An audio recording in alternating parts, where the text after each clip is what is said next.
Tech ലോകത്ത് നിന്നുള്ള വാർത്തകൾ.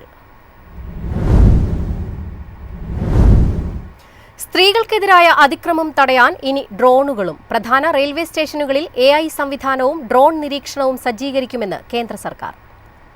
സ്ത്രീകൾക്കെതിരായ കുറ്റകൃത്യങ്ങൾ തടയുക എന്ന ലക്ഷ്യത്തോടെ 7 പ്രധാന റെയിൽവേ സ്റ്റേഷനുകളിൽ ഉടൻ തന്നെ ആർട്ടിഫിഷ്യൽ ഇന്റലിജൻസ് അടിസ്ഥാനമാക്കിയുള്ള മുഖം തിരിച്ചറിയൽ സംവിധാനങ്ങൾ സജ്ജീകരിക്കാൻ കേന്ദ്ര സർക്കാർ. സുപ്രീം കോടതിയിൽ സമർപ്പിച്ച സത്യവാങ്മൂലത്തിലാണ് കേന്ദ്രം ഇക്കാര്യം വ്യക്തമാക്കിയത്.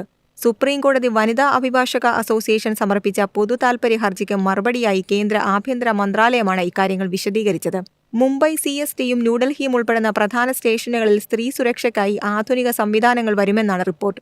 ലൈംഗിക കുറ്റവാളികളുടെ ദേശീയ ഡാറ്റാബേസ് പുതുക്കിയിട്ടുണ്ടെന്നും അതിൽ ഉൾപ്പെട്ടവരുടെ എണ്ണം 20 ലക്ഷം കടന്നതായും കേന്ദ്രം കോടതിയെ അറിയിച്ചു. റെയിൽവേ സ്റ്റേഷനുകളിലെ AI അധിഷ്ഠിത മുഖം തിരിച്ചറിയൽ സംവിധാനങ്ങൾക്കു പുറമെ 8 നഗരങ്ങളിൽ പ്രാദേശിക പോലീസും മുനിസിപ്പൽ കോർപ്പറേഷനുകളും ചേർന്ന് സേഫ് സിറ്റി പദ്ധതികൾ നടപ്പിലാക്കിയിട്ടുണ്ടെന്നും മന്ത്രാലയം പറഞ്ഞു.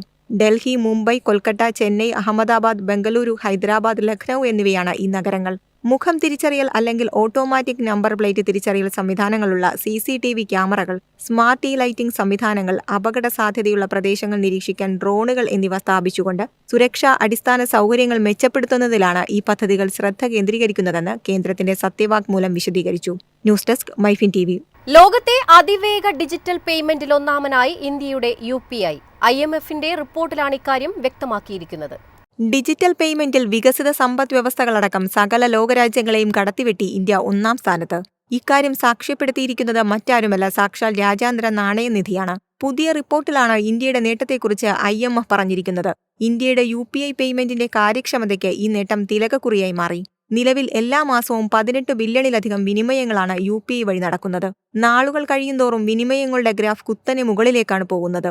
ഉദാഹരണത്തിന് 2023 ജൂണിൽ 13.88 ബില്യൺ UPI വിനിമയങ്ങളാണ് നടന്നതെങ്കിൽ ഒരു വർഷം കഴിഞ്ഞപ്പോൾ ഇത് 32% വർദ്ധിച്ച് 18.39 ബില്യൺ എന്ന നമ്പറിലെത്തി. News desk MyFin TV. സാംസങ്ങിന്റെ ആദ്യത്തെ ട്രൈഫോൾഡ് ഫോണിന്റെ പേര് പ്രഖ്യാപിച്ചു. ഗാലക്സി Z ഒക്ടോബറിൽ ലോഞ്ച് ചെയ്തേക്കും. സാംസങ്ങിന്റെ ആദ്യ ട്രൈഫോൾഡ് സ്മാർട്ട് ഫോൺ 2025 അവസാനത്തോടെ പുറത്തിറങ്ങിയേക്കും.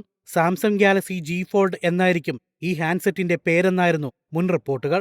എന്നാൽ പുതിയ റിപ്പോർട്ടുകൾ വരാനിരിക്കുന്ന ഫോണിന് വ്യത്യസ്തമായ പേരാണ് നൽകുന്നത്. സാംസങ് അവരുടെ ആദ്യത്തെ ട്രിപ്പിൾ സ്ക്രീൻ മടക്കാവുന്ന സ്മാർട്ട് ഫോണിന് ഗാലക്സി Z ട്രൈഫോൾഡ് എന്നാവും പേര് വരിക എന്നാണ് പുതിയ റിപ്പോർട്ട്. അതേസമയം സാംസങ്ങിന്റെ ട്രിപ്പിൾ സ്ക്രീൻ സ്മാർട്ട് ഫോൺ ഒക്ടോബറിൽ പുറത്തിറങ്ങുമെന്നാണ് റിപ്പോർട്ട്. ഈ വർഷം അവസാനത്തോടെ ഒരു ട്രൈഫോൾഡ് സ്മാർട്ട് ഫോൺ പുറത്തിറക്കാൻ കമ്പനി പദ്ധതിയിടുന്നതായി സാംസങ് മൊബൈൽ മേധാവി TM റോഹ് അടുത്തിടെ വെളിപ്പെടുത്തിയിരുന്നു. ഇതിന്റെ വൻതോതിലുള്ള ഉൽപ്പാദനം ആരംഭിച്ചതായും റിപ്പോർട്ടുകളുണ്ട്.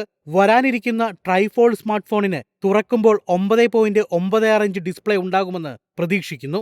മടക്കി കഴിയുമ്പോൾ 6.54 ഇഞ്ച് ഡിസ്പ്ലേ ഉണ്ടാകും. സ്നാപ്ഡ്രാഗൺ 8 എലൈറ്റ് ചിപ്പും സിലിക്കൺ കാർബൺ ബാറ്ററിയും ഇതിൽ ലഭിക്കുമെന്നും റിപ്പോർട്ടുകളുണ്ട്. ട്രിപ്പിൾ ക്യാമറ യൂണിറ്റും ഫ്ലാറ്റ് ബോഡിയും ഉണ്ടാകുമെന്നാണ് പ്രതീക്ഷിക്കുന്നത്. അടുത്തിടെ പുറത്തിറക്കിയ Tecno Phantom Ultimate G Fold concept trifold ഫോണിനെ പോലെ സാംസങ്ങിന്റെ J ട്രൈഫോൾഡിനും അകത്തേക്ക് മടക്കാവുന്ന ഹിഞ്ചുള്ള G സ്റ്റൈൽ ഡിസൈൻ ഉണ്ടായിരിക്കാൻ സാധ്യതയുണ്ട്.